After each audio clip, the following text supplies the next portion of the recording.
Okay. I'll go ahead and get us started here. We will be recording.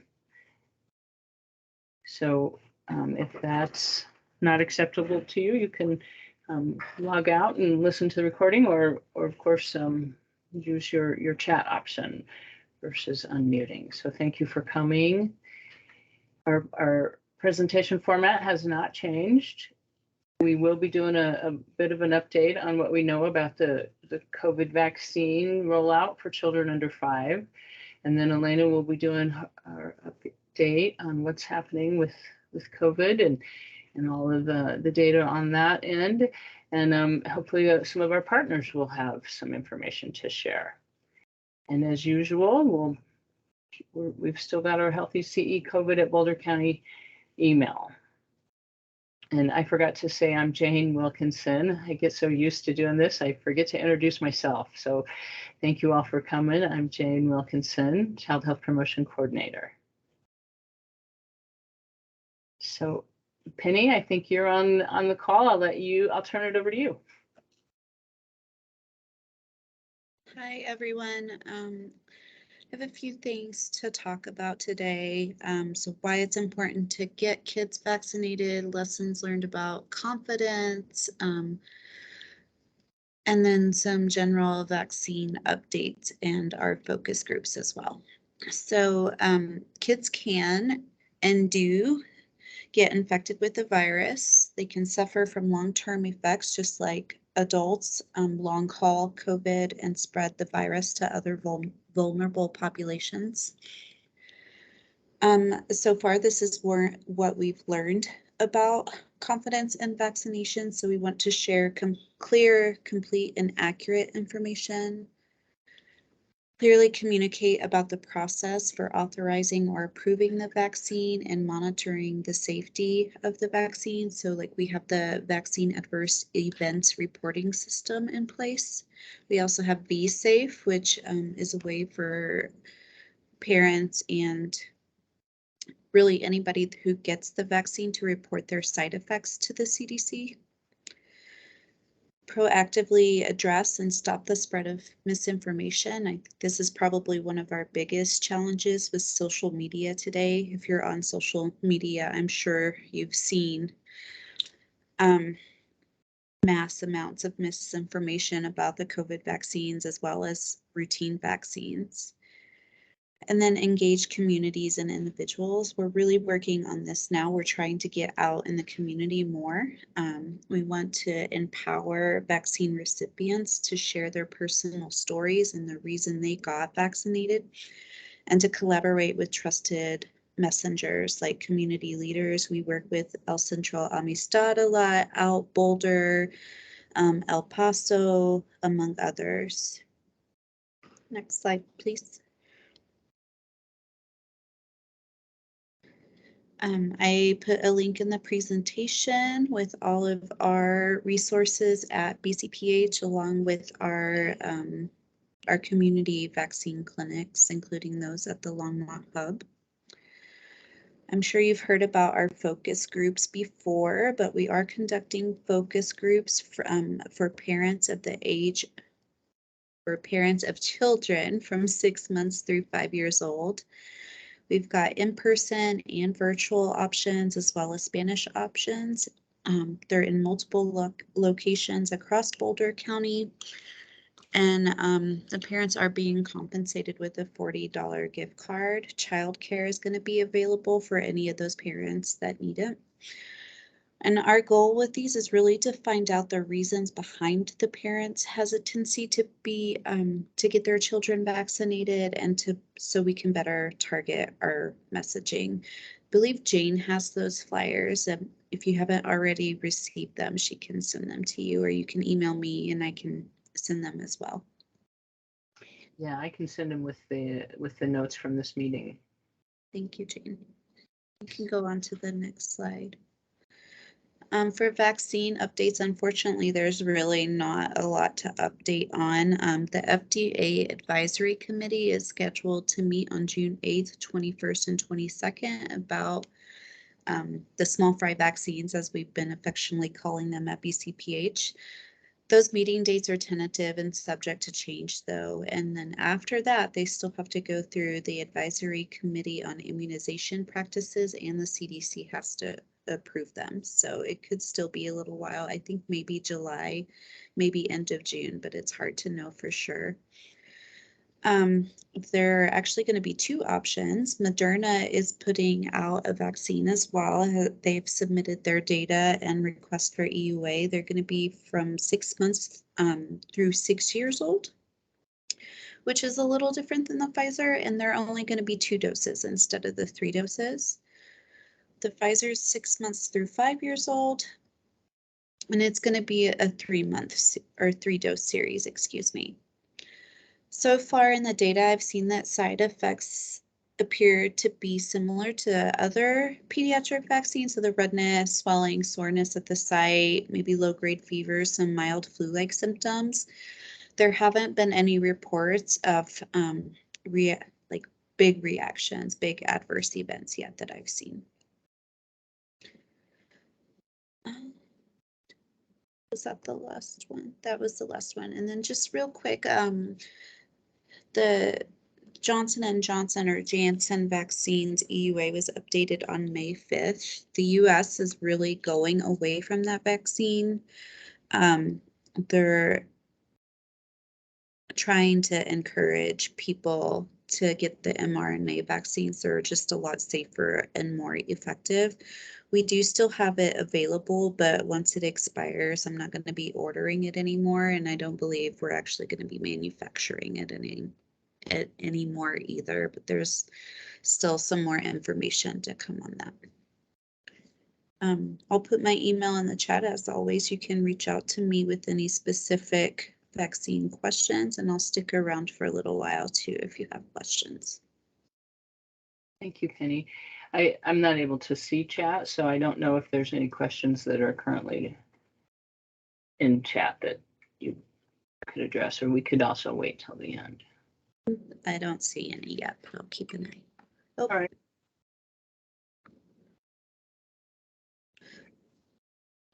There is one. Is there any additional information about paperwork we should be collecting for COVID vaccines? Should we ask parents to provide us a copy with a child's COVID card? It's not likely that COVID vaccines are ever going to be required for school or a child's care. You can get that information from CIS, just like any other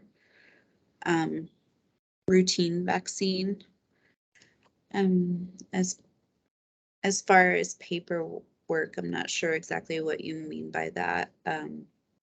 If we were to do it like a clinic, we would bring at your site, we would bring all of that with us. Yeah, I think that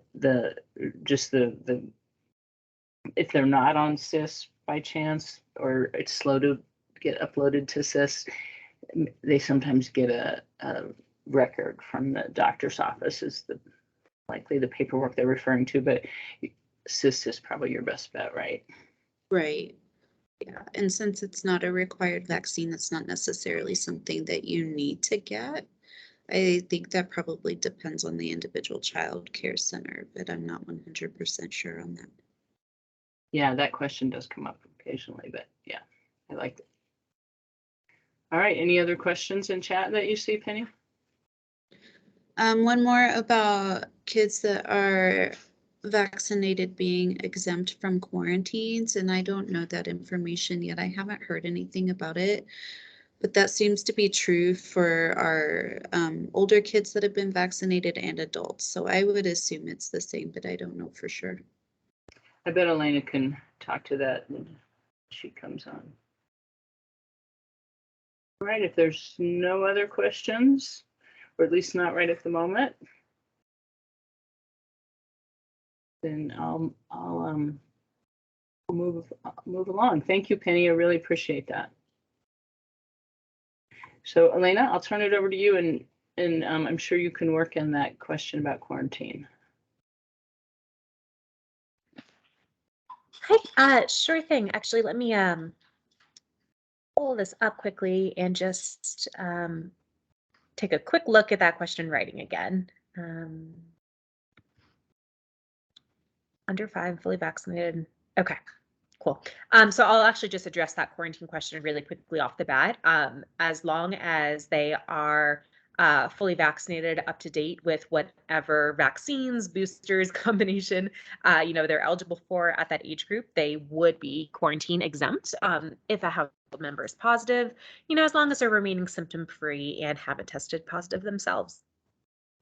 Okay, so getting started for today, we're going to continue with the same structure that we usually do, where we'll share some community data trends. We'll look at case trends and outbreaks in our childcare settings specifically. We'll give a quick update about some updated guidance from the state and wrap things up with our general reminders.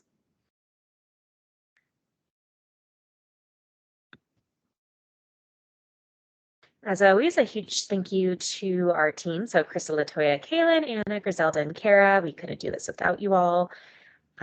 Okay, moving right into our case data. Okay, so this is community level data, again, based on tests that are collected at community testing sites or at laboratories that report the test results to the state. It does not include at-home antigen tests. Okay, so Boulder County currently is in low community levels according to the CDC. This metric was calculated on April 28th with data leading up to that period. According to the CDC, they calculated the 7-day case rate as just under 139 per 100,000 population, which does put us in the low category.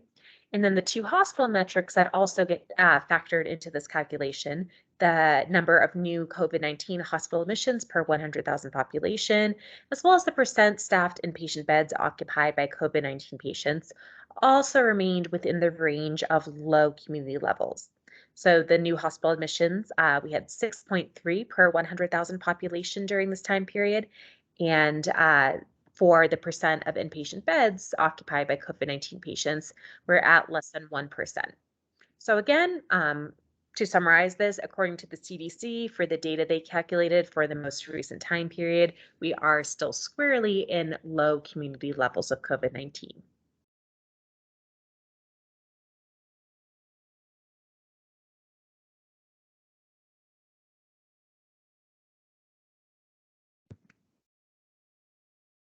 Ready for the next slide? Okay, perfect. Thank you. Okay, and so this map kind of speaks for itself. As of April 28th, when the CDC updated this data, all counties in Colorado were in low community levels. Okay, so moving on to, again, the recommendations that are tied to community levels. Again, really important to understand that these are recommendations for the general public, and childcare providers may decide to take additional precautions that extend beyond what is recommended for the general public. But for the general public, with low community levels, the recommendations are to stay up to date with your vaccines and your boosters, as well as to get tested if you have symptoms.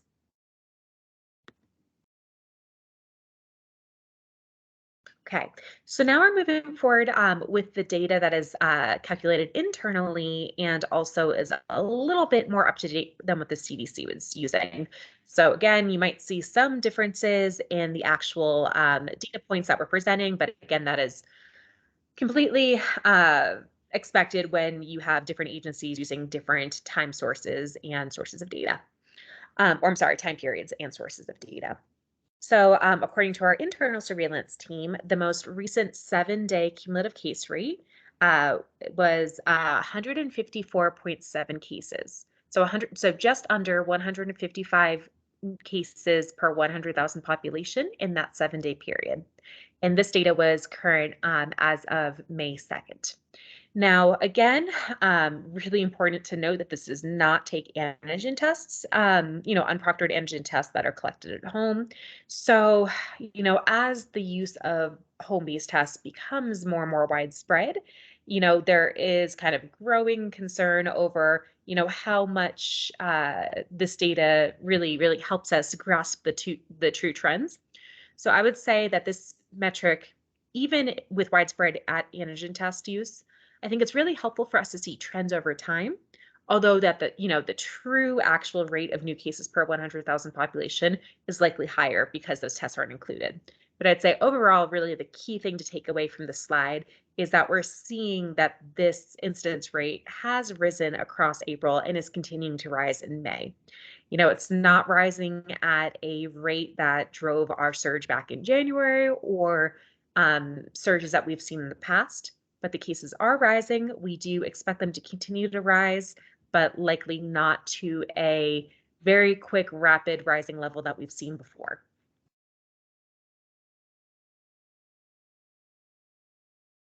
Okay, this is the same metric, the rate of new cases per 100,000 population in the previous 7 days, but it's broken into age groups.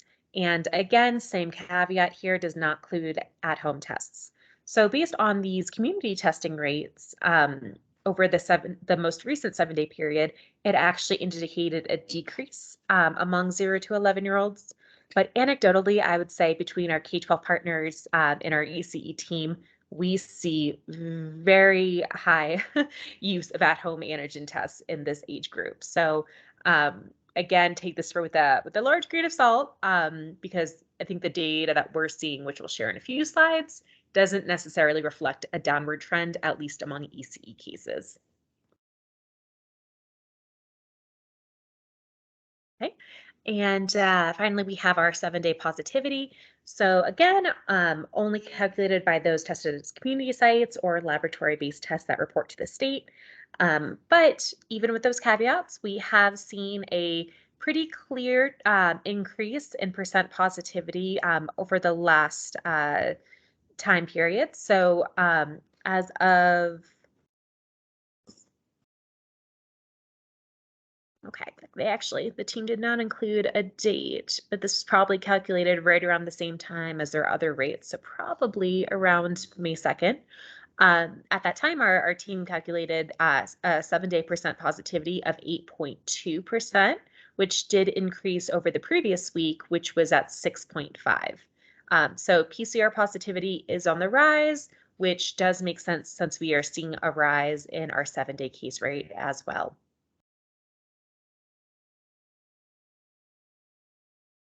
Okay, so pivoting to our data that reflects what's happening in our child care providers specifically. This first one is, oops. Okay, sorry, the format got thrown off a little bit there, it looks like, for my version. But the legend should indicate that the green cases reflect cases among children and the orange reflect cases among staff. And we have seen a pretty continued uptick in childcare cases across the month of April. And like I said, still continuing into the month of May. This is the same data, but I've just slimmed down the time period that we're looking at just to make the trends a little bit more obvious to the naked eye. I will say I did update this slide this morning and I didn't have time to get this actual, I'm sorry, I updated the graph this morning, but I haven't had a chance to update the slide.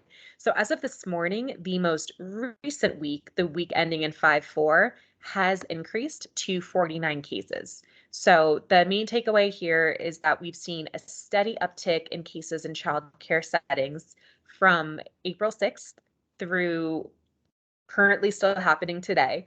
And the most recent week has had the highest case volume that we've seen since our January Omicron surge. Again, nowhere near the levels that we saw in January, but this is the highest point that we've seen since then.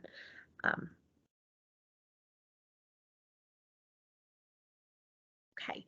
And talking about outbreaks, I know I've talked about this before, but just a good reminder and good context that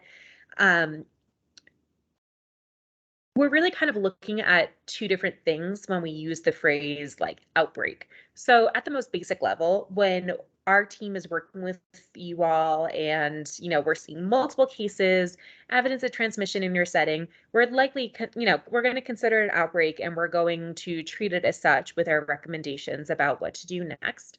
but not everything that we treat as an outbreak meets the state's really strict criteria for counting cases. And this is just something that they do to standardize it across the state. And so you might, for all intents and purposes, be in an outbreak, but it might not be one that meets the state's criteria. So just keep that in mind when we're actually talking about the number of outbreaks, because that is a very, very nuanced nomenclature. And not everything that we feel is truly an outbreak gets counted by the state's definition. Okay, with that said, we currently have 6 open outbreaks that have been reported to the state. It looks like we have 1 or 2 that we might be reporting today on top of that. And this compares to only 1 outbreak that we had reported to the state during our April call. Among at least these 6 outbreaks that were open as of last Friday afternoon, the range of cases in those outbreaks ranged from a low of 6 to a high of 21. The average was 13 cases among those outbreaks. And like we said before, this is likely due to increased transmission because the BA.2 variant is more contagious than the virus that we've dealt with in the past. And in the absence of masking, it just creates a really good environment for respiratory pathogens to spread. So, as we are moving towards warmer or more consistent warmer weather, one thing that we can combat, or we're due to combat this if masking is not something you want to return to, is making sure that we're really taking advantage of improved ventilation with moving activities outside as much as possible, keeping windows open, having fans strategically placed. But improving ventilation can help us keep these case rates low in the absence of masking with an increased with a virus that is even more contagious than we've dealt with before. Okay, and in addition to these 6 outbreaks, there are at least 5 additional programs that have 5 cases but don't quite meet that definition to report it to the state. And then an additional 14 programs that have multiple cases but have not met that outbreak threshold either.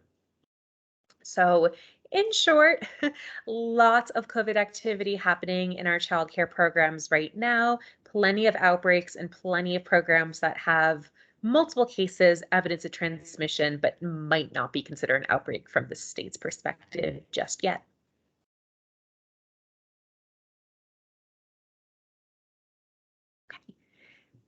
So Jane did send out an update over email, but just wanted to make sure that you all heard this because it's really important. CDP, she just updated its infectious diseases in childcare and school guidance. And the link to the guidance is here. It was reviewed by medical epidemiologists and pediatricians, and they both added COVID-19 to the manual as well as updated other guidance as needed for non-COVID conditions. So definitely be sure to make that you are following this most updated version of the guidance. And if you have any questions about any of the changes or just, the guidance in general, definitely reach out to our team and we'll be happy to walk you through it. As a reminder, this guidance document also contains a list of reportable conditions that if a staff member or child were diagnosed with, you would be required to report to BCPH. And the state is working on a Spanish translation, which they hope to have available at some point this summer.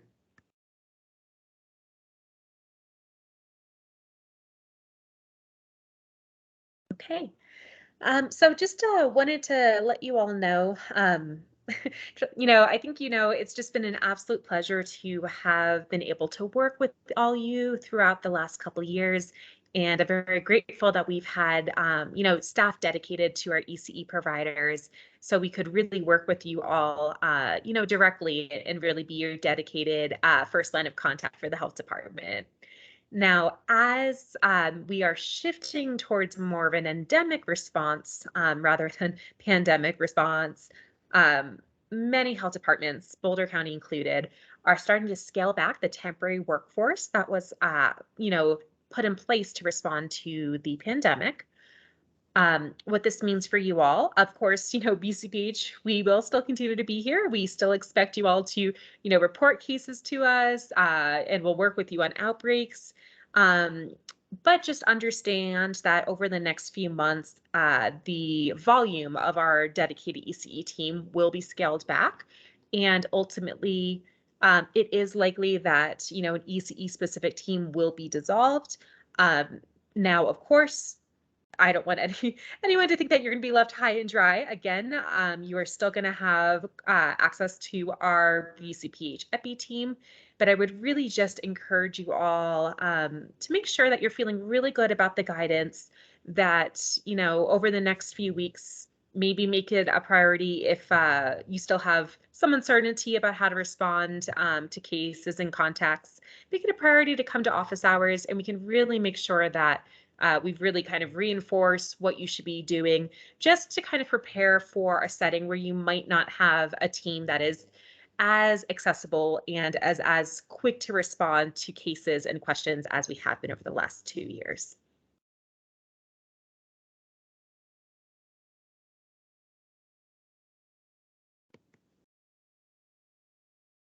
Okay. And then just a reminder, though, even with all that said, we still expect everyone to report your cases. And at least for a couple more months, we will still have the team that you've been working with. So we'll continue to work with you all. And yeah, thank you all for your time today. Thank you, Elena. I think we probably all feel a little bit of anxiety in this transition, but I just want to reiterate that we'll keep working with you in transition as we recover from COVID. So we'll hold in. I know there's probably some questions in chat, and we'll hold those until after the partners can report, so that we can gather up all of those questions at once. So Jody Sherman is on the call. I'm hoping that she has an update for CCAP. Hi, Jane. Thank you. And thank you to everyone in public health for keeping everybody up to date in the childcare world. I do share this with my team, and they're always very grateful too for the statistics. I hope everyone's doing well on this very high pollen day, and with all the crazy world and US news going on. I want to, more than an update, I just wanted to express gratitude, obviously for public health, but then for all of the sites. We're in the process of renewing 200 fiscal agreements, and everybody has done so well at getting them back to us. So in the next 2 weeks, we'll be finalizing those and getting you your copies back. And then again, hopefully have an update soon about the fall rate increase that is expected. So I don't unfortunately have any details on that yet, but I'm just kind of throwing it out there as a teaser. Thanks again. I don't have anything else. If you have questions for me, my information is going into the chat now. Thank you, Jody. Sure.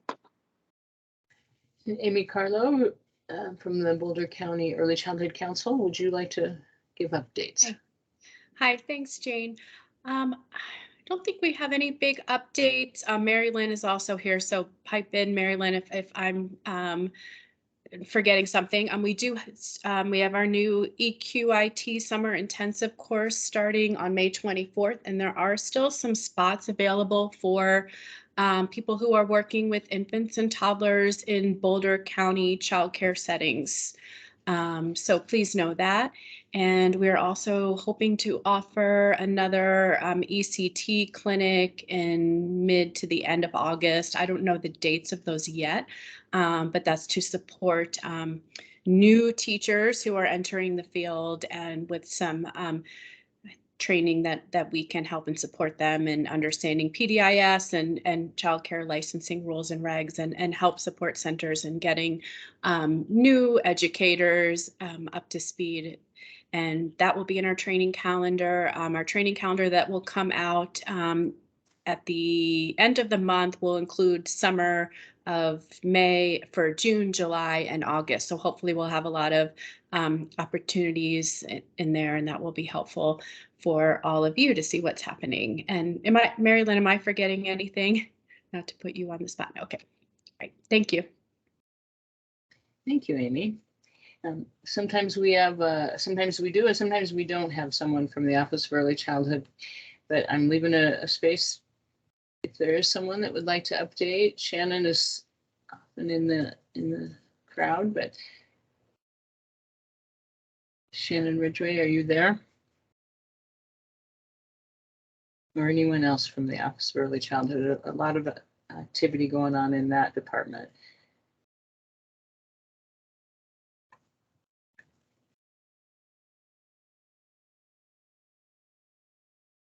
Okay, I'm not hearing anything. I think I left enough time. So evidently they weren't available today. So we'll move on. And before we get to questions, I just want to reiterate that we are holding a meeting in June, on June 13th, the same time, noon to 1. We will skip July just because there's a lot of transition and people are often off and taking much needed rest and vacation. So we won't be holding a partner meeting in July, but we will reconvene in August as everyone comes back to the table with what we can expect in August. And we'll keep, even if we're not meeting, this Healthy CE COVID email is still in place. So if you have questions, we'll have the office hours and the email will be answered, but we don't have a meeting in July. We will have one in June. So with that, I'm going to drop the screen share and let's see if there's any questions.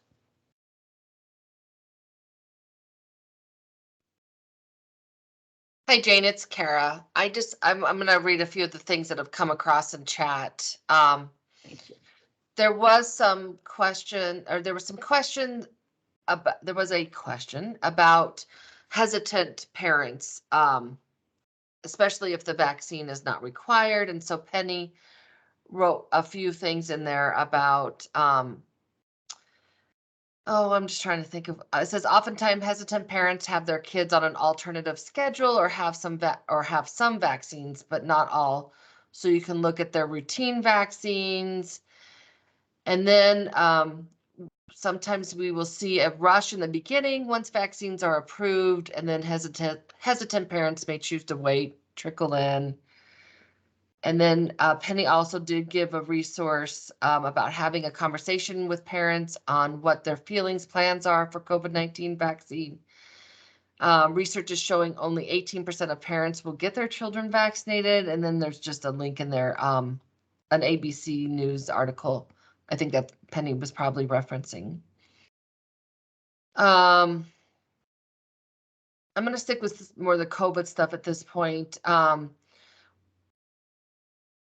maybe Alina, you can help with this about what strains are currently dominant in Boulder County. There was a question about if there's still some of the older versions of COVID, to know if there's maybe some more immunity or if now we're all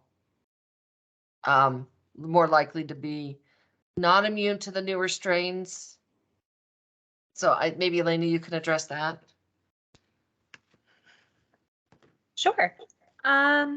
Okay, so for Colorado and Boulder County, BA2, the Omicron subvariant, is still the dominant form. And with BA2,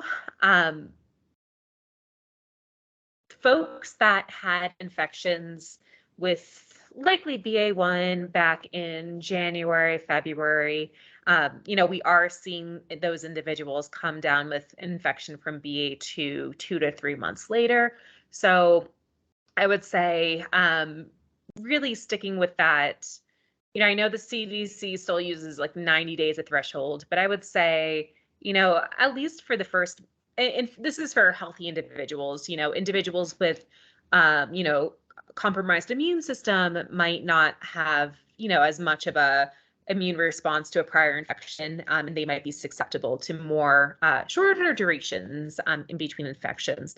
But for your typical individual, where we're not seeing new infections really within a month of the prior one, but we are starting to see them pop up about 2 to 3 months later. So, like I've urged you before, I would say that if you've got an individual with symptoms consistent with COVID, they may have had COVID, but it was, 2 months ago, 3 months ago, we definitely want to evaluate that individual for a new infection.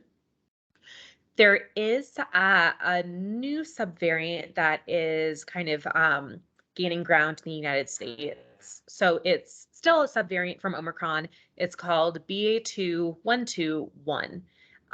And the most recent data from the CDC indicated that it accounts for just under 37% of cases nationwide, and it will likely develop a foothold in Colorado, in the coming weeks for sure.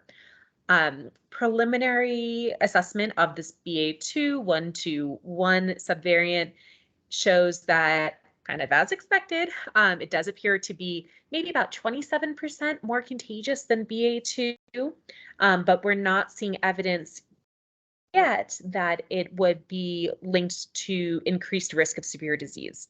So again, this is really kind of a typical just trajectory with our viruses over time. Becomes more contagious, but not as high of a risk for severe disease. So at this time, I would say, of course, we're going to keep an eye on the BA.2.121 subvariant, but I would say that really the boots on the ground recommendation is just don't hold on to prior infection as, this person doesn't have COVID again. It can happen. We can see these reinfections, like I said, as short as 2 months for otherwise healthy individuals. So it's really important to just make sure that we're evaluating folks with symptoms consistent rather than trying to take a guess on what immunity they might have from a prior infection.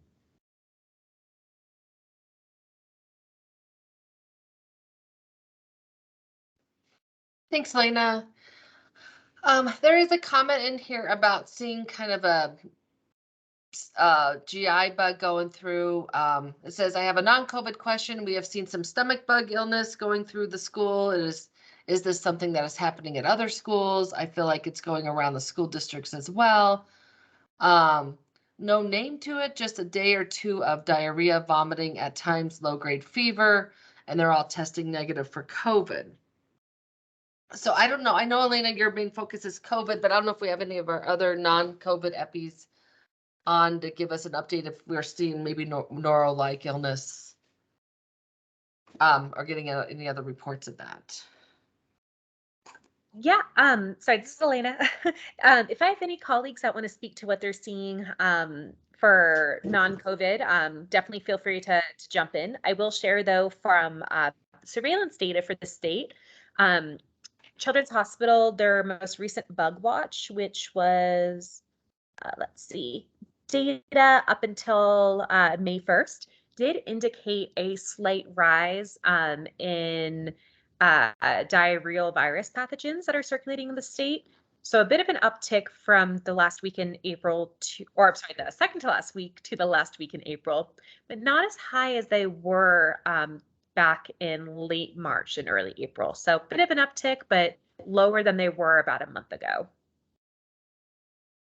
Thank you. Yeah, and I did see there's a few other sites that are writing in it saying they've also seen a GI bug in the last few months. So that would stay consistent with what they're finding. But that is it that I have in chat. So I guess, Jane, I don't know if you want to open it up if people want to unmute. Yeah, if anyone has any additional questions you'd like to put in chat or unmute, please feel free.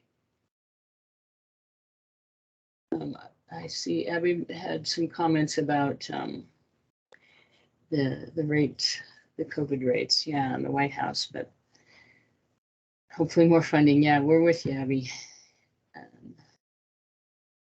Or any questions that you might have for Jody, for CCAP, for the Early Childhood Council, for Mary Lynn or Amy.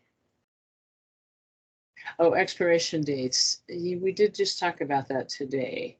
Elena, do you want to expiration dates on home tests? Sure. Let me actually peek quickly to see if we heard back from our earlier email correspondence about this. Okay. No, and I don't know if Chris is on the call. So Honestly, Susan, I will say I personally have been a little tripped up on what's happening with expiration dates. As time has gone on, you know, the FDA has extended the shelf life for, I think, most of the antigen tests, but I have kind of found different expiration timelines for different lot numbers on different documents. So I would say if you've, so in general, I can't say all tests you know, have been given an additional 3 or 6 months. It really is going to come down to, you know, the lot number of the test at hand. So feel free to go ahead and email Healthy CE with the lot number or the manufacturer number. It will be on the test. There's a little sticker that will have 2 dates. One has like a little symbol that looks like a bit like a manufacturer or building, and then the other one has like a little timer logo, so or timer icon. So we're looking for the first, the one that has that little manufacturing icon next to it. Go ahead and send us that number and we can do a little bit of deep dive and see what the extension is for that specific test. Yeah, there's some questions about availability of home tests. I know they're in stores, but I don't know about the state. Elena, can you answer that? I can, but it's kind of a bit of a little bit of a mess for us as well in terms of our understanding. I would say the easier, straightforward answer is for individuals. There is no longer a state program for individuals to order at-home tests, and we are just directing folks to the federal program that is being run with assistance through USPS. Now, for facilities, we've honestly heard mixed bags. We've heard some facilities have been getting bulk orders for the state, but then we've heard from others that there's like no more facility level bulk orders going through. So at this point, I'd say if you're a facility, you've got a CLIA waiver, you're trying to get bulk orders, again, email Healthy CE and we can reach out to our contacts directly at the state and have them try to answer you directly, because we're kind of the middleman and we're not always 100% sure what the state's availability and current prioritization is to send out bulk orders.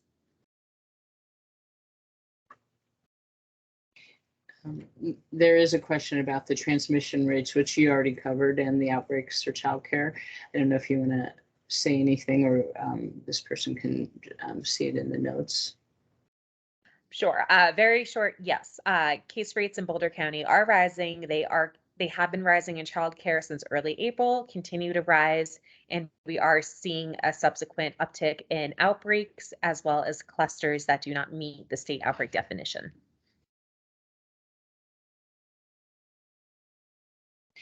And that information is included on the slides and the recording, so you'll be able to get a little more detail when that comes out in the next day or two. So I'm not seeing any other questions. I know people sometimes are typing as we're thinking here, but if you'd like to unmute and have a question, otherwise we can give you back a few more minutes in your day. I'm sure no one will argue about that.